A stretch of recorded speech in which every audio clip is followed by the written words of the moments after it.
2 காலையும் விரிச்சு வச்சுக்கிட்டு இருக்காங்க. என்ன பண்றாங்கன்னு தெரியல. ஒருவேளை பிரசவம் பார்க்குறாங்களா என்னன்னு தெரில.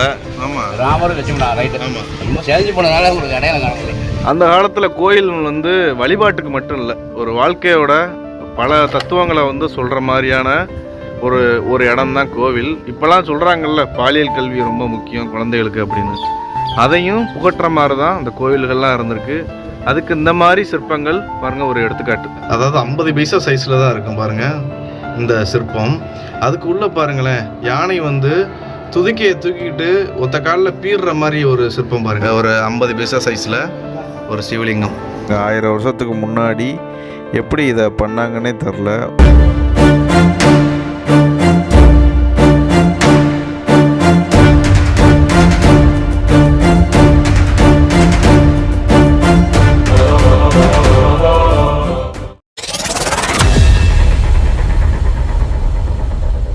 நண்பர்களே, இவர் வந்து ராமேஸ்வரம் காலிஸ் ப்ரோ, அதாவது கழுகுப்பாறை வந்து ராமேஸ்வரம், பெர்செப்ஷன் 65 வந்து ராமநாதபுரம். இவருக்கு வந்து தூரம் ஒரு 60 கிலோமீட்டர்னு வச்சுக்கோங்க அந்த கோவில். எனக்கு வந்து ரொம்ப பக்கம், ஒரு 15 கிலோமீட்டரில் இருக்குது. ஆனால் நான் இதுவரை ஒரு 4-5 தடவை தான் வந்திருக்கேன். பிறந்தது இந்த ஊர் 4-5 தடவை தான் வந்திருக்கேன். இதுவரை கவனிக்காத பல விஷயங்களை இந்த முறை, அதுவும் வந்து இந்த ஆடி அமாவாசைக்கு வந்தப்போ கவனிக்க முடியுது. என்னன்னு தெரில. பார்க்குற சிற்பங்கள் எல்லாமே கங்கை கொண்ட சோழபுரத்துலையோ சரி, தஞ்சாவூர் பெரிய கோவில்லையும் சரி, அப்புறம் தாராசுரம் ஐராவதீஸ்வரர் கோவிலில் அந்த சோழர்கள் கட்டின அப்படியே பிரதிபலிப்பு இங்கே தெரியுது. அப்போனா என்ன தெரியுதுன்னா, அந்த காலத்தில் சோழர்களும் சரி பாண்டியர்களும் சரி பொண்ணு கொடுத்து பொண்ணெலாம் எடுத்திருக்காங்க. இதில் இருந்து என்ன தெரியுதுன்னா, அந்த சின்னங்கள் மட்டும்தான் வேறு, மற்றபடி சிற்பங்கள்லாம் எல்லாமே ஒரே தான் பேசுது. அங்கே என்ன பார்த்தோமோ அது அப்படியே இங்கே பிரதிபலிச்சிருக்கு இந்த கோபுரத்தில். ராமநாதபுரத்தில் இருக்கிற உத்தரவசமயம் வந்தீங்கன்னா கண்டிப்பாக இதெல்லாம் பாருங்கள். நாங்கள் வந்து இல்லாதது சொல்லலை, இருக்கிறது தான் சொல்கிறோம். உங்களுக்கே வந்து இவங்கெல்லாம் சொன்னது வந்து ஓரளவு மேட்சாக இருக்குது. நம்ம தஞ்சாவூரில் பார்த்ததோ சோழர்களோட அந்த கட்டுமானம் அப்படியே இங்கே பிரதிபலிக்குது. அதை நான் ஃபஸ்ட் டைம் பார்த்துருக்கேன். அதை வந்து காமிச்சு கொடுத்ததுக்கு நம்ம காலிஸ் ப்ரோவுக்கு ரொம்ப நன்றிகள். நீங்களே தான் பார்த்தீங்க, நீங்களே தான் சொன்னீங்க. இதில் ஒரே ஒரு விஷயத்தை நான் சொல்லிக்கிற விரும்புகிறேன். என்னன்னு கேட்டிங்கன்னா, நம்ம எல்லாருமே வந்து இந்த கோவிலுக்கு 1 தடவை 2 தடவை மட்டும் இல்லை, ஏகப்பட்ட தடவை வருவோம். வர்ற நேரம் ஃபுல்லாமே நம்ம உள்ளே போய் ஐயாவை வணங்கிட்டு போகணும் அப்படிங்கிற நினப்பில் தான் அவசர அவசரமாக போகிறோம். ஆனால் உங்களுக்கு நேரம் இருந்தது, நம்ம வீடியோ நீங்கள் பார்த்துருந்தீங்க அப்படின்னா கண்டிப்பாக நாங்கள் சொன்ன எல்லாத்தையுமே ஒரு தடவை வந்து பார்த்துருங்க. ஏன்னா ரொம்பவுமே மோசமான நிலைமையில செதஞ்சு போயிடுச்சு. இனி வர காலங்களில் அது இருக்குமா இல்லையா அப்படின்னு கூட நம்மளுக்கு தெரியல. அதை நாங்கள் 2 பேரும் சேர்ந்து இப்போ பதிவு பண்ணதில் கொஞ்சம் மன மகிழ்ச்சியாக இருந்தாலும், இதை இன்னுமே வந்து மறுபடியுமே ரீக்ரியேஷன் பண்ணி அதை எங்கெங்கே என்னென்ன இருந்ததோ அதை அப்படியே வச்சாங்க அப்படின்னா இன்னும் சிறப்பாக இருக்கும். ஸோ நீங்கள் கவனிக்காத அந்த விஷயத்தையும் வந்து கவனிச்சுட்டு போனீங்க அப்படின்னா, ஆமாம் இதெல்லாம் இருந்துச்சு அப்படின்னு சொல்லிட்டு உங்களுக்கும் ஒரு மன நிம்மதியாக இருக்கும். ஸோ அடுத்து அதுவும் பாருங்கள், நாங்கள் கோபுரத்துக்கிட்ட தான் நிற்கிற கோவிலுக்கு கூட போகல, வந்து கிட்டத்தட்ட ஏகப்பட்ட நேரம் 1 மணி நேரத்துக்கு மேலே ஆயிடுச்சு. அதாவது நீங்கள் பார்த்துருப்பீங்க, இவர் உங்கள்கிட்ட பேசிட்டு இருக்கும்போது நான் ஆணு வாயை பிறந்து அங்கே தான் பார்த்துக்கிட்டு இருக்கேன். ஏன்னா அவ்வளோ ஆச்சரியமாக இருக்குது. நம்ம ஏன் தஞ்சாவூரில் இருக்கிறது, புதுக்கோட்டையில் இருக்கிறது, கும்பகோணத்தில் இருக்கிறது, திருவாரூரில் இருக்கிறதுலாம் இங்கே இருக்குயா, எல்லாத்தையும் நம்ம அங்கே தேடி ஓடிக்கிட்டு இருக்கோம். ஆச்சரியமாக இருக்குது. எவ்வளவு இருக்குது அதெல்லாம் கண்டிப்பாக பாருங்கள். நாங்கள் பார்த்தது வந்து ஒரு என்ன சொல்கிறது, ஒரு 100ல் ஒரு 10% தான் பார்த்துருப்போம். இன்னும் வந்து பார்க்காத ரொம்ப இருக்குது. முடிஞ்சா இன்னைக்கு காமிக்க ட்ரை பண்ணுறோம். நமஸ்தே. கண்ணன் கலிங்கம்ங்கிற ஒரு விஷம் நிறைஞ்ச பாம்பு மேலே நடனம் ஆடுற மாதிரி ஒரு சிற்பம். அவரோட ஒரு கையில் பாருங்கள், அதோட வாழை பிடிச்சிட்டு அதை அடக்கி அப்படியே வந்து டான்ஸ் ஆடுற மாதிரி ஒரு சூப்பரான சிற்பத்தை பாருங்கள். இதுக்கு பின்னாடி பெரிய கதையே இருக்குது. நீங்கள் ஃப்ரீயாக இருந்தீங்கன்னா அதை போய் செக் பண்ணி பாருங்கள். அதே கோவிலில் என்ட்ரன்ஸ் ஆகும்போது இதெல்லாம் பார்க்கலாம். மேலே பாருங்கள், சிவன் மேலே ஒருத்தவர் காலை வச்சுட்டு நிற்கிறார். தெரியுதா அவங்களுக்கு? அவர் வந்து யாரும் இல்லை, கண்ணப்ப நாயனார்னு ஒருத்தவர் சிவன் மேலே காலை வச்சுட்டு நிற்கிறாரு. இதெல்லாம் யாரும் பார்க்க மாட்டீங்க கோவில் என்ட்ரன்ஸில். இல்லை, நானே கவனிக்கல ப்ரோ. அருமையாக இருக்கு. சிவன் பார்வதி ஒருத்தவர் மேலே ஒருத்தவங்க கையை போட்டு நிற்கிற மாதிரி ஒரு அற்புதமான சிற்பம். பாதி வந்து சிதைவடைஞ்சிருக்கு. அப்படியே மேலே போனோம்னா சிவன் கோயிலில் கண்ணனுக்கு என்ன வேலைன்னு கேட்கலாம் நீங்கள். இது கண்ணனா சிவனான்னு எனக்கு தெரியலை. ஆனால் இதே மாதிரி ஒரு சிற்பம் நான் வந்து கங்கை கொண்ட சோழபுரத்தில் பார்த்துருக்கேன். சிவன் வந்து புல்லாங்குழல் ஊதுற மாதிரி ஒரு அற்புதமான சிற்பம் இருக்குது கங்கை கொண்ட சோழபுரத்தில், சோழர்கள் கட்டினது. ஆனால் இது வந்து பாண்டியர்களால் கட்டப்பட்டது. இங்கேயும் பாருங்கள், புல்லாங்குழல் ஊதுறது சிவனா கண்ணனான்னு தெரில. ஆனால் வந்து இது வந்து ஒரு அற்புதமான சிற்பம் பாருங்க. குழலூதும் கண்ணனுக்கு மேலே பாருங்க நாரத முனி வீணையோடு நிற்கிற மாதிரி ஒரு சிற்பம். அதுக்கு மேலே துவாரபாலகர் நிற்கிறாங்க. அதுக்கு மேலே காமதேனுன்னு ஒரு பசு சிவலிங்கத்துக்கு தானாக வந்து பால் சுரக்கிற மாதிரி ஒரு சிற்பம். அதுக்கு மேலே பாருங்க மயிலில் யார் நிற்கிறா? முருகன் நிற்கிறார் பாருங்க, சிறப்பாக நிற்கிறார். இதெல்லாம் வந்து பாருங்க பாண்டியர்கள் கட்டினது, வேற லெவலில் இருக்கு. பாண்டியருக்கு கீழே இருந்த நம்ம சேதுபதி மன்னர்களும் இதுக்கு ரொம்ப திருப்பணிகள்லாம் பண்ணியிருக்காங்க இந்த கோயிலுகளுக்கு. மக்களை இங்கே பாருங்க ஒருத்தவர் கையை வச்சுக்கிட்டு பக்கத்தில் சிவலிங்கமாக நின்று தெரில, ஆனால் கும்புற மாதிரி ஒரு சிற்பம். ஆனால் நடன குளத்தில் நிற்கிற மாதிரியும் இருக்குது, சரியாக தெரில. சிற்பம் சிதைவடைஞ்சிருக்கு. இது யாருன்னு தெரில. ஆனால் வந்து பாருங்கள் கையில் பெரிய கம்போ வாளோ ஏதோ வச்சுருக்காங்க. குனிஞ்ச இடுப்பு பாருங்கள், ஒரு சைடு குனிஞ்ச வளைஞ்சிக்கிட்டு இருக்கு பாருங்க. இது பெண் மாதிரி தான் தெரியுது. ஊன்றுகோல் வச்சு பாருங்க. வயசான பாட்டி மாதிரியே இருக்குது. ஒருவேளை காரைக்கால் அம்மையாரை கூட இருக்கலாம். காரைக்கால் அம்மையாரை பற்றி தெரியும் உங்களுக்கு. அவங்களோட சிற்பமே வந்து ஒரு மாதிரி ஒரு பேயோட சிற்பம் மாதிரி தான் இருக்கும். ஊன்றுகோல் வச்சுருக்காங்க. யாருன்னு தெரில, காரைக்கால் அம்மையாரா இல்லை யாரான்னு தெரில. இன்னொரு முனிவர் கூட ஒருத்தர் இருப்பார், 3 காலோட இருக்கிற முனிவர். ஸோ அவருமே வந்து ஃபர்ஸ்ட் இப்படி ஊன்றுகோல் ஊண்டி தான் போனார். ஸோ இங்கே பார்த்தீங்க அப்படின்னா ஒரு பூதகணத்தோட சிற்பம் வந்து இருக்குது. கையில் வந்து சங்கு வச்சுருக்காங்க. சங்கை வச்சு ஏதோ இசைச்சு ஏதோ ஒரு தகவலை சொல்கிற மாதிரி இருக்குது. ஸோ இன்னொரு கையில் பார்த்தீங்க அப்படின்னா ஏதோ ஒரு கோல் மாதிரி, அதாவது ஒரு ஆயுதம் மாதிரி கையில் வச்சுருக்காங்க. ஸோ இங்கே இருக்கிறதுலையே சிதை விடாமல், அதாவது பெருசாக சிதையாமல் இந்த ஒரு சிற்பம் மட்டும்தான் இப்போதைக்கு இருக்குது. மற்ற எல்லாமே சிதை விட்டுற நிலைமையில தான் இருக்குது. இதெல்லாம் வந்து பாறை. இதெல்லாம் அரிச்சிருக்கிறதுக்கு ஒரு காரணம் அதான் நான் சொன்னேன்ல, ஒரு 1000 வருஷத்துக்கு முன்னாடி இந்த இடத்துல வந்து கடற்கரை இருந்திருக்கு. கடல் அப்படியே போயிட்டு இங்கேருந்து ஒரு 30-40 கிலோமீட்டரில் கடல் இருக்குது. இங்கேருந்து 30-40 கிலோமீட்டரில். அப்படின்னா இங்கே கடல் இருந்ததுக்கான அறிகுறி தான். கடல்ல இருந்து எடுக்கப்பட்ட வெட்டி எடுக்கப்பட்ட பாறைகளாக கூட இருக்கலாம். ரொம்ப தூரம் போய் கற்களை எடுத்து கட்டணும்னு ஒன்றும் இல்லை, பக்கத்துலேயே கடல்லையே இருந்து எடுத்து கட்டியிருப்பாங்க. இதெல்லாம் பாருங்க பாறை, கற்கள், கருங்கற்கள். செங்கை யாழி மாதிரி இருக்கா? இல்லைல்ல, இல்லை யாழி வந்து வேற மாதிரி இருக்கும். ஆனால் யாழிக்கு இப்படி காலு இருக்காது. வேற ஏதோ ஒரு பூதகணமா இல்லை என்ன அப்படின்னு தெரியல. ஆனால் சுத்தமாக அழிஞ்சு போயிருக்கு. பாருங்க இது வந்து அரசர்களுக்கு வரும்ல கொண்டை. கொண்டை, அந்த கொண்டை மாதிரி இருக்கு பாருங்க. மக்களை பாருங்க, இது வந்து ராஜா ராணிகளுக்கு, அந்த ராணிகளுக்கு சைடில் வரும்ல, அந்த குந்தவை பார்த்துருந்தா தெரியும் உங்களுக்கு, சைடில் பெரிய கொண்டை வரும். அந்த மாதிரி ஒரு அமைப்பு.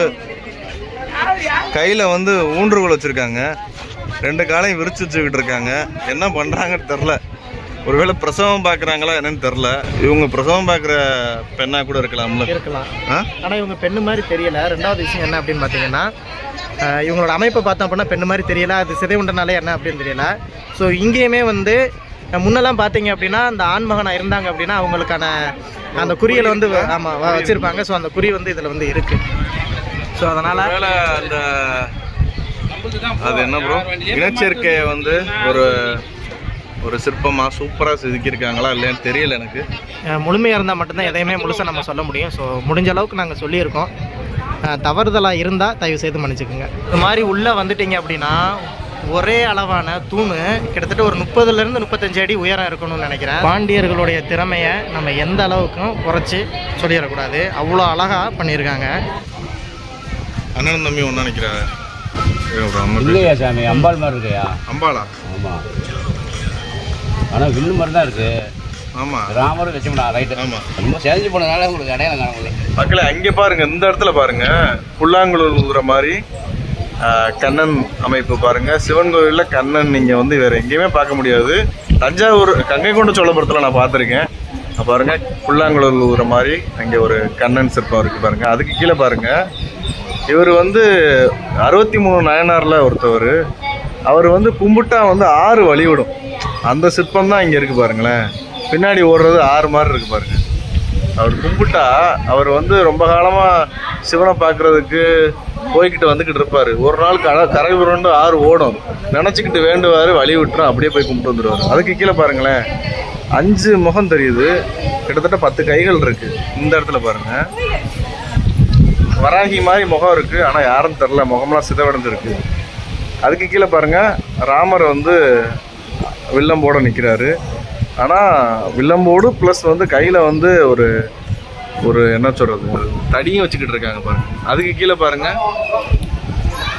ஒரு அம்பாள் இருக்காங்க. அநேகமாக லட்சுமியாக இருக்க வாய்ப்பு இருக்குது இந்த இடத்துல. அப்படியே கீழே பாருங்க சரஸ்வதி இவனையை வச்சுக்கிட்டு நிற்கிறாங்க பாருங்க. ராமரும் லட்சுமணரும் பக்கத்தில் நிற்கிறாங்க, அண்ணன் தம்பி 2 பேரும். இவங்க 2 பேரும் தான் வந்து சீதையை தேடி இலங்கையை நோக்கி புறப்படுவாங்க. அவங்க 2 பேரோட ஒரு சூப்பரான ஒரு சிற்பம் இருக்குது பாருங்க இந்த இடத்துல. அந்த இடத்துல பாருங்க, இது வந்து சிவனோட 64 ரூபங்களில் ஒன்று. ஸ்ரீ கங்காள நாதர்னு சொல்லுவாங்க, கங்காள மூர்த்தின்னு சொல்லுவாங்க, கங்காளநாதர்னு சொல்லுவாங்க. ராமணனை கொன்று அவங்களோட அந்த முதுகுலம்பை பிச்சு அப்படியே வீசுகிற மாதிரி இருக்கும். தானே வீசி தானே வந்து அதை வந்து ஒரு உடுப்பு மாதிரி போடுற மாதிரி இருக்கும். கங்காள மூர்த்தி பாருங்க, அவர் ஒரு கையில் மானுக்கு வந்து இற கொடுக்குற மாதிரி, ஒரு சைடு ஒரு பூதகணத்தோட மேலே கையை வச்சுக்கிட்டு நிற்கிற மாதிரி அருமையான சிற்பம். அதுக்கு கீழே பாருங்க புல்லாங்கலோட அங்கே பார்த்த மாதிரி கண்ணன் நிற்கிறாரு. அதுக்கு கீழே பாருங்க ஒரு ஆங்கார ரூபத்தில் ஒரு பயங்கரமான கோபத்தில் எதையோ போட்டு பிச்சு எடுக்கிற மாதிரி ஒரு சிற்பம் இருக்கு. ஆனால் இது 64 ரூபங்களில் ஒன்று, சிவனோட 64 ரூபங்களில் ஒன்று. ஆனால் சரியாக தெரியல, சிற்பம் கொஞ்சம் சிதைவடைஞ்சிருக்கு. இது வந்து நடராஜரோட சிற்பம், நடனம் ஆடுற மாதிரி அருமையாக பண்ணியிருக்காங்க. இந்த இடத்துல ஒரு நடனம் ஆடுற மாதிரி ஒரு பெண்ணோட சிற்பம். அப்படியே கீழே வந்தீங்கன்னா கீழேயும் நடனம் ஆடுற பெண்ணோட சிற்பம் இருக்குது பாருங்களேன். இந்த இடத்துல மேலே வந்து காலில் கை வச்சிருக்க மாதிரி இருக்குது. இங்கே பாருங்கள் 2 கையும் மேலே குப்பி கும்புற மாதிரி ஒரு போஸ்டில் நிற்கிற மாதிரி இருக்குது ஒரு பெண்ணோட சிற்பம். இங்கே பாருங்க, காலிஸ் ப்ரோ கஷ்டப்பட்டு ஒரு சிற்பத்தை வந்து ஆராய்ச்சி பண்ணுறதுக்கு இதெல்லாம் தேவை. ஏன்னா அவங்க முக அமைப்பில் அந்த தூசி ப்ரோ குரங்கு முகம் மாதிரி இருக்குது ப்ரோ. குரங்கா அந்த அந்த காளையோட முகம் மாதிரி இருக்குது. ஆமாய்யா, காளைதாயா. ஆமாம், காளையோட முகமைப்பு தான். இல்லை, எனக்கு 2 தோணுது. ஒன்று வந்து அந்த ஜடாயு பகவான் மாதிரி இருக்குது. ஏன்னா அவருடைய அந்த இடுப்புக்கு கீழே உள்ள அமைப்பெல்லாம் பார்த்தோம் அப்படின்னா முதுகுலேருந்து அப்படியே அந்த ரெக்க வர மாதிரி ஒரு இது இருக்குது. இன்னொன்று என்ன அப்படின்னா காதை பார்த்தோம் அப்படின்னா மாட்டுக்கு அது மாதிரி இருக்குது. நந்தி பகவான் இருக்கார் இல்லையா, அவர் மாதிரி இருக்குது. முக அமைப்பை பார்க்கும்போது ரொம்ப தூரத்தில் இருந்து பார்க்கும்போது அந்த அலுமார் மாதிரி இருக்குது. ஸோ 3மே இந்த இடத்துல பாருங்கள். உங்களுக்கு தெரிஞ்சால் சொல்லுங்கள் மக்களே. இது வந்து ஒரு மிக்சிங்காக இருக்குது. அந்த காலத்துலலாம் பார்ப்போம்னா நம்ம மனித உருவம் உடல் வந்து மனித உடல் இருக்கும், மேலே வந்து காளையோட முகமோ இல்லை குரங்கோட முகமோ வேறு ஏதாவது மிருகத்தோட முகமோ இருக்கும். பக்கத்தில் உள்ளது வந்து ஒரு அம்பாள், ஒரு பெண், நடன பெண் அம்பாளாக தான் இருக்கும். அவங்கள வந்து கும்புற மாதிரி அருமையான சிற்பம். இன்னொன்னும் தோணுது என்ன அப்படின்னா, இந்த கோவில் வந்து பாத்தீங்க அப்படின்னா ராமேஸ்வரத்துல இருக்கு. ராமாயணத்தை ஃபேஸ் பண்ணி வந்திருந்து அப்படின்னா சூப்பர். ஒண்ணு அது சீதாவா இருக்கணும், இவங்க வந்து ராமதூதுவனா இருக்கணும், ஹனுமாரா இருக்கணும். அதான் ராமதூதுவன் ஹனுமானா வந்து இருக்கணும். அவங்க போய் அவங்ககிட்ட வந்து கணையாளி, அவங்க ஏன்னா கையை அவங்க நீட்டி அப்படி காமிக்கிற மாதிரி தான் இருக்கு. ஸோ அவங்க கணவருடைய அந்த கணையாளியை காமிக்க போகும்போது அம்மாவை பார்த்து வணங்குவாங்க இல்லையா, அந்த ஒரு தோற்றத்தை இங்கே கொண்டு வந்திருக்காங்க அப்படிங்கிற மாதிரி எனக்கு தோணுது. இந்த பாருங்களேன், அவங்களுக்கு கீழே அந்த உடுத்தி இருக்கு, அந்த உடுப்பெல்லாம் பாருங்களேன், அந்த மடிப்பெல்லாம் தெரியுது பாருங்க. இன்னும் சூப்பராக இருக்குது. நம்ம காளிஸ் ப்ரோ சொல்கிற மாதிரி அது வந்து ராமாயணத்தோட பிரதிபலிப்போட சிற்பம் தான். என்ன இருக்கும், அருமையாக இருக்குது. நீங்கள் வந்தீங்கன்னா பாருங்கள், கோபுரத்தோட வலது பக்கத்தில் இருக்குது, உள் கோபுரத்தோட வலது பக்கம் வேறு லெவலில் இருக்குது. மக்கள் இந்த இடத்துல பாருங்கள், அது மாதிரி ஒரு பீடத்தில் வந்து ஒரு குரங்கு உட்காந்துருக்க மாதிரி இருக்குது பாருங்களேன். இந்த அமைப்பு குரங்கு உட்காந்துருக்க மாதிரி இருக்குது. பீடத்தில் வந்து காவல் காக்கிற மாதிரி இருக்குது. அதான் ராமாயணத்தோட அந்த இதிகாசத்தோட தொடர்பாக இருக்கலாம். இந்த இடத்துல பாருங்கள், இது வந்து பெண் மாதிரி இருக்குது, இது ஆண் மாதிரி இருக்குது. இது வந்து புனர்வு சிற்பங்களாக இருக்க வாய்ப்பு இருக்குது. அந்த காலத்தில் கோயில் வந்து வழிபாட்டுக்கு மட்டும் இல்லை, ஒரு வாழ்க்கையோட பல தத்துவங்களை வந்து சொல்கிற மாதிரியான ஒரு இடம் தான் கோவில். அங்கே வந்து நீங்கள் ஆன்மீகமும் இருக்கும், வாழ்க்கையோட தத்துவங்களையும் சொல்லும். அதே நேரத்தில் உங்களுக்கு வந்து வாழ்க்கையில் இப்படிலாம் இருக்கணும் அப்படிங்கிறதையும் கற்றுக் கொடுக்கும். இப்போலாம் சொல்கிறாங்கல்ல, பாலியல் கல்வி ரொம்ப முக்கியம் குழந்தைகளுக்கு அப்படின்னு, அதையும் புகட்டுற மாதிரி தான் அந்த கோவில்கள்லாம் இருந்திருக்கு. அதுக்கு இந்த மாதிரி சிற்பங்கள் பாருங்கள் ஒரு எடுத்துக்காட்டு. பாருங்கள், இது குரங்கு மாதிரி இருக்குது. வால்லாம் தெரியுதா உங்களுக்கு? குரங்கு இங்கே வால்லாம் அந்த இடத்துல சுற்றி இருக்குது பாருங்கள். குரங்கு ஒரு மனுஷனை அடிக்கிற மாதிரி இருக்குது. இந்த இடத்துல புணர்வு சிற்பம் இருக்குது. அதனால் இதுவும் புணர்வு சிற்பமாக இருக்கவும் வாய்ப்பு இருக்குது. இது புடைப்பு சிற்பமாக தான் இருக்குது. புடைப்பு சிற்பமாக செதுக்கி வச்சுருக்காங்க. ஒரு தடியை ஒருத்தவங்க ஊன்றி நிற்கிறாங்க. ஆனால் ஊன்றி இவங்க சப்போர்ட்டுக்கு நிற்கல. அவங்களோட காலை பார்த்தீங்க அப்படின்னா தெரியும், அவங்க ஸ்டைலாக நிற்கிறாங்க. ஸோ எதையே நின்று அவங்க ரொம்ப நேரமாக நிற்கிறாங்க. எதையோ கூர்மையை பார்த்துக்கிட்டு எதையோ கவனிச்சுக்கிட்டு இருக்காங்க. அதை அவங்களுடைய ரொம்ப நேரமாக நின்றனால அவங்களுடைய பொசிஷனை வந்து மாற்றி பார்த்துக்கிட்டு இருக்க மாதிரி அவங்களுடைய அந்த கம்பை வந்து சப்போர்ட் இந்த மாதிரி பண்ணியிருக்காங்க. ரொம்ப சூப்பராக இருக்கு. ரொம்ப இந்த மாதிரி சிற்பங்கள்லாம் நான் தஞ்சாவூர்லேயே பார்க்கல மக்களே. இங்கே பாருங்கள், காலில் உள்ள அந்த அந்த அமைப்புக்கெல்லாம் ஷூ மாதிரியான அமைப்புக்கெல்லாம் தெரியும். சொல்ல முடியாது இது வந்து தஞ்சாவூரில் அந்த மார்க்கோ போலோ சிற்பங்கள்லாம் பார்த்துருக்கோம். சொல்ல முடியாது இது வெளிநாட்டுக்காரங்களாக இருக்கவும் வாய்ப்பு இருக்குது. அவங்களோட ஆமாம் தலையோட அமைப்பு தெரில. ஆனால் கால் பொசிஷன் அந்த ஊன்றுகோல்லாம் வெளிநாட்டில் தான் அந்த மாதிரி ஊன்றுகோல்லாம் அந்த காலத்தில் யூஸ் பண்ணுவாங்க. ஒருவேளை வெளிநாட்டுக்காரங்க யாரோ பயணி இங்கே வந்ததுக்கான ஒரு அடையாளமாக இருக்கலாம். அருமையாக இருக்குது. நாங்களே பார்த்து ஒரு சிற்பமும் பார்த்து வாயை பொழந்துக்கிட்டு தான் இருக்கோம். வாய்க்குள்ளே 2-3 கொசுலாம் போயிட்டு வந்துடுச்சு எனக்கு. மக்களை இந்த இடத்துல பாருங்கள், பெண்ணோட சிற்பம். அவங்களோட ஜடையை பாருங்கள், கூந்தலை பாருங்கள், தலையில இருந்து பாருங்க கால் வரைக்கும் விழுகிறத உங்களால பார்க்க முடியும். கையை இடுப்புல வச்சிருக்காங்க. கையை தாண்டி இந்த காலுக்கு ஈக்குவலா அவங்களோட சடை விழுந்திருக்கு பாருங்க. எவ்வளவு டீட்டெயில காமிக்கணுமோ அவ்வளோ காமிச்சிருக்காங்க. வேற லெவல்ல இருக்கு. அதெல்லாம் சேதுபதியோட ஒரு சூப்பரான கும்பிட்ட மாதிரி ஒரு சூப்பரான சிற்பம். அதுவும் சிவனை நோக்கி அம்பாளை நோக்கி சூப்பரா இருக்கு. இந்த இடத்துல ஒரு விஷ்ணுவோட ஒரு அழகான சிற்பம். இந்த இடத்துல நம்ம இதுக்கு முன்னாடி பார்த்தோம்ல, கலிங்கம்ங்கிற ஒரு பாம்பு மேலே கண்ணன் வந்து நடனம் ஆடுற மாதிரி அந்த சிற்பம் திரும்பி இந்த இடத்துல இருக்கு. இந்த இடத்துல பாருங்க, முருகன் வந்து மயிலில் உட்காந்துருக்க மாதிரி ஒரு சிற்பம் லைட்டாக வந்து சிதைவடைஞ்சிருக்கு. அதுக்கு கீழே பாருங்க சேதுபதியோட ஒரு சிற்பம். எந்த மன்னரும் தரல. ஆனால் நீங்கள் ராமேஸ்வர கோயில்கள்லாம் போனீங்கன்னா எல்லா சேதுபதிகளோட உருவமைப்பும் கும்பிட்ட மாதிரி இருக்கும். அங்கே ஒரு சேதுபதி பார்த்தோம், இங்கே ஒரு சேதுபதி. இங்கே பாருங்கள், மயிலில் முருகன் இந்த இடத்துல இருக்கார். கீழே வந்து நடராஜர் இருக்கார். அதுக்கு கீழே ஒரு சேதுபதியோட ஒரு உருவமைப்பு சிற்பம் அழகாக இருக்குது. இந்த இடத்துல பாருங்கள், விநாயகரோட ஒரு அற்புதமான ஒரு சிற்பம். அதுக்கு கீழே பாருங்கள், அன்னப்பறவை மேலே விஷ்ணு வில்லம்போட உட்காந்துருக்க மாதிரி ஒரு சூப்பரான சிற்பம் இருக்குது. இந்த சிற்பத்தை பாருங்கள், கையில் வந்து கதாயுதம் வச்சுருக்காங்க. ஒன்று அனுமனாக இருக்கணும், இல்லை பீமனாக இருக்கணும். அதுக்கு கீழே பாருங்கள், இவர் நடராஜர். அதுக்கு கீழேயும் சிவன் ஒரு உட்கார்ந்துருக்க மாதிரியான ஒரு அமைப்பு. அதுக்கு கீழே பாருங்கள், கண்ணன் குழலூதம் கண்ணனோட ஒரு அற்புதமான சிற்பம். அதுக்கு கீழே பாருங்கள், இங்கிட்டு வந்து சிவன் இருக்கார், இங்கிட்டு வந்து விநாயகர். சிவனை வந்து கும்புற மாதிரி, சிவன் வந்து நம்ம காளை மேலே அமர்ந்திருக்கிற மாதிரி, விநாயகர் கும்புற மாதிரி ஒரு அற்புதமான சிற்பம். இந்த மாதிரி சிற்பங்களை வந்து நான் எங்கேயுமே பார்த்ததில்ல. தஞ்சாவூர் போயிருக்கேன், எங்கேயுமே பார்த்ததில்ல. ராமநாதபுரத்தில் பார்க்க வேண்டியதாக இருக்குது. பாருங்கள், கீழே வந்து இந்த இடத்துல பாருங்கள், சேதுபதியோட ஒரு அற்புதமான சிற்பம் கும்பிட்ட மாதிரி இருக்குது. கைகள் உடைந்த நிலையில் சிதைவடைஞ்சிருக்கு. கீழே பாருங்கள், ஒரு காளியோட அந்த ஒரு உக்கிரமான ஒரு வடிவம் சிற்பமாக சூப்பராக பண்ணியிருக்காங்க. ஒரு அருமையான சிற்பம். இப்போ நீங்கள் பார்க்குற ஒத்த காலில் தவம் செய்கிற சிற்பத்தை நான் மாமல்லபுரத்தில் பார்த்துருக்கேன்.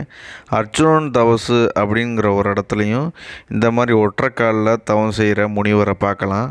நீங்கள் பார்க்குற கீழே இருந்து மேலே பார்க்குற எல்லாமே வந்து பாருங்கள், கடலில் வெட்டி எடுக்கப்பட்ட பாறைகள். அரிச்சனால அதில் உள்ளே இருக்கிற அந்த சங்கு ஓடுகள்லாம் அப்படியே தெரியுது. நாங்கள் இவ்வளோ நேரம் வந்து எடுத்துக்கிட்டு இருந்தது வந்து கோபுரத்தை மட்டும்தான், இன்னும் கோயிலுக்குள்ளே போகலை. கோயிலில் இன்னும் எவ்வளோ அதிசயங்கள், எவ்வளோ நம்மளை வாயை பழக்கிற மாதிரியான சிற்பங்கள் இருக்குன்னு தெரியலை. இப்போ தான் நாங்கள் கோயிலுக்குள்ளேயே போகிறோம்.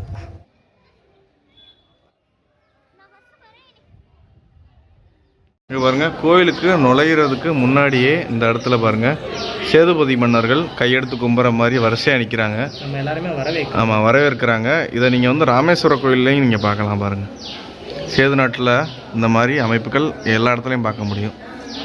ராமநாத சேதுபதி 1967 to 79 வரை ஆட்சி பண்ணியிருக்காரு. பாருங்கள், கையெடுத்து கும்புற மாதிரி அற்புதமான சிற்பம். உத்தரவசமங்கையில் இருக்கிற ஒரு சூப்பரான சிற்பம்னு பார்த்தீங்கன்னா, அந்த யாழியோட வாய்க்குள்ளே பாருங்கள், ஒரு உருண்டை வடிவ ஒரு கருங்கல் இருக்கும். அது கையை விட்டு அசைக்கிற மாதிரி இருக்கும். பாருங்கள், 1000 வருஷத்துக்கு முன்னாடி எப்படி இதை பண்ணாங்கன்னே தெரில. ஒரு புதிரான சிற்பம் அது. யாழியோட வாய்க்குள்ளே இருக்கிற அந்த அசைக்கக்கூடிய அந்த உருண்டை. மக்களே, இந்த இடத்துல பாருங்கள், ஒரு ஒரு ஒரு அம்பாசு சைஸில், அதாவது 50 பைசா சைஸில் தான் இருக்கும் பாருங்கள் இந்த சிற்பம். அதுக்கு உள்ளே பாருங்களேன், யானை வந்து துதிக்கையை தூக்கிக்கிட்டு ஒத்த காலில் பீடுற மாதிரி ஒரு சிற்பம் பாருங்களேன்.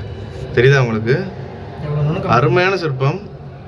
அதாவது நான் தாராசுரத்தில் பார்த்துருக்கேன், தாராசுரமில் கங்கை கொண்ட சோழபுரத்தில் பார்த்துருக்கேன். அங்கே வந்து இந்த கார் ரூபா சைஸ்லலாம் 25 பைசா சைஸ்லலாம் சிற்பங்கள் இருக்குது. அதே மாதிரி தான் பாருங்கள் 50 பைசா சைஸில் யானையோட சிற்பம், அதை சுற்றி ஒரு வட்ட வடிவத்தில் கோபுரத்துக்குள்ளே இருக்கிற மாதிரி அருமையாக சிற்பம் பண்ணியிருக்காங்க. வேறு லெவல் பாருங்கள். தமிழனோட பெருமை இப்படிலாம் சிதறி கிடக்கு. இதெல்லாம் முடிஞ்ச அளவுக்கு கண்டிப்பாக எல்லாத்துக்கும் ஷேர் பண்ணுங்கள். அப்போ தான் இந்த மாதிரி கோயில்களும் அழிவுலேருந்து பாதுகாக்கப்படும். ரொம்ப பேர் வருவாங்க, இதை வந்து ஒரு சுற்றுலாத்தலமாக அறிவிப்பாங்க, ரொம்ப பேணி பாதுகாப்பாங்க, மக்கள் தொடாத அளவுக்கு எல்லாத்தையும் பண்ணுவாங்க.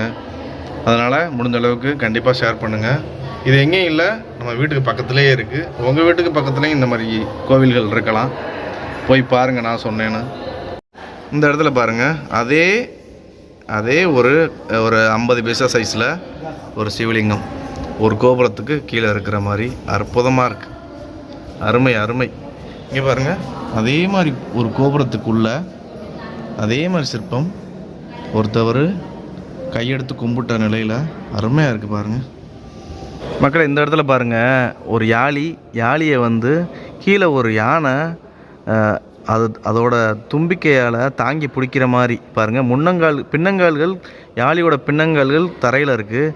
முன்னங்கால்களை பாருங்கள், ஒரு யானை வந்து தும்பிக்கையாலையும் அதோட தந்தங்களாலையும் அப்படியே பிடிச்சிருக்க மாதிரி இருக்குது பாருங்களேன். மேலே உள்ளது சிம்ம யாழி பாருங்கள், எவ்வளோ அற்புதமாக இருக்குது பாருங்கள். சிவன் தான் மானுக்கு இற கொடுக்குற மாதிரி. இது ஏதோ ஒரு மிருகம் தானே, சிவனாக தான் இருப்பார்னு நினைக்கிறேன். உடுக்க இருக்கா கையில்? இல்லை உத்தரவாசமங்கையில் மூலவர் சன்னதிக்கு பின்னாடி உள்ள சுவரில் நீங்கள் பார்க்கலாம் கல்வெட்டு, தமிழ் கல்வெட்டுக்களை அருமையாக படிக்கிற நிலைமையில் இருக்கும். சேதுபதி மன்னர்கள் காலத்தில் யார் என்னென்ன திருப்பணிகள் பண்ணியிருக்காங்க, என்னென்ன பொருட்கள் கொடுத்துருக்காங்க எல்லாத்தையுமே கல்வெட்டாக அங்கே எழுதி வச்சுருக்காங்க. கோயிலோட வலது பக்கத்தில் குளக்கரை இருக்கும், அதுக்கு பக்கத்துலேயே மாணிக்கவாசகரோட ஒரு சூப்பரான சிலை, மாணிக்கவாசகருக்குன்னு தனி சன்னதி இருக்கும். அந்த குளக்கரை பக்கத்துலேயே மாணிக்கவாசகருக்கு சிவபெருமான் வந்து முக்தி கொடுத்த தலம் அப்படின்னு இந்த தலம் சொல்லப்படுது. பாருங்கள் மக்களே, இது 3000 வருஷம் பழமையான இலந்தை மரம். இதுதான் நம்ம உத்தரவாசமங்கை கோவிலோட தலவிருட்சம். அதோட தூரை பாருங்களேன், எப்படி இந்த உடமரம் மாதிரி இருக்குது பாருங்கள். தூர் ஒரு மாதிரி வாடி இருந்தாலும் மரம் பாருங்கள் இன்னும் பச்சை பசைகள் இருக்குது பாருங்கள். நண்பர்களே, நம்ம கழுகுப்பார்வை நம்ம காலிஸ் ப்ரோ வந்து எதர்ச்சியாக வந்து திடீர்னு கால் பண்ணார். ப்ரோ நான் இங்கே வந்திருக்கேன், வாங்க ஏதாவது சாமி கும்பிடலாம் அப்படின்னு. ஆனால் சாமி கும்பிடுறதுனாங்க இந்த கோவிலையே வந்து நம்ம தொழில் துறை மாதிரி ஒரு ஆராய்ச்சி பண்ணி ஃபுல்லாக வந்து சொல்லியிருப்போம்னு நினைக்கிறேன். மறக்காமல் நம்ம காலிஸ் விளாக்குக்கும் சரி கழுகுப்பார்வைக்கும் சரி சப்போர்ட் பண்ணுங்கள். அவர் ரொம்ப கஷ்டப்படுறாரு, நீங்கள்லாம் யாரும் சப்போர்ட் பண்ணலைன்னு. இந்த மாதிரி சேனலுக்கு சப்போர்ட் பண்ணால் தான் உங்களுக்கு இன்னும் எங்களை சுற்றி உள்ள எல்லா வரலாறுகளையும் உங்கள்கிட்ட வந்து சேர்க்க முடியும். நம்ம இருக்கிறது வந்து சேது நாடு, சோழ நாடு, பாண்டிய நாடு, இன்னும் ரொம்ப இடங்களுக்கு சுற்றி ரொம்ப வீடியோக்களை வந்து நம்ம காலிஸ் போடுறதுக்கு அவரை வந்து நான் கூட இருப்பேன்னு நினைக்கிறேன். இந்த வீடியோவை எல்லாத்துக்கும் ஷேர் பண்ணுங்கள். இன்னொரு சுவாரஸ்யமான வீடியோவில் 2 பேரும் உங்களை சந்திக்கிறோம். நன்றி.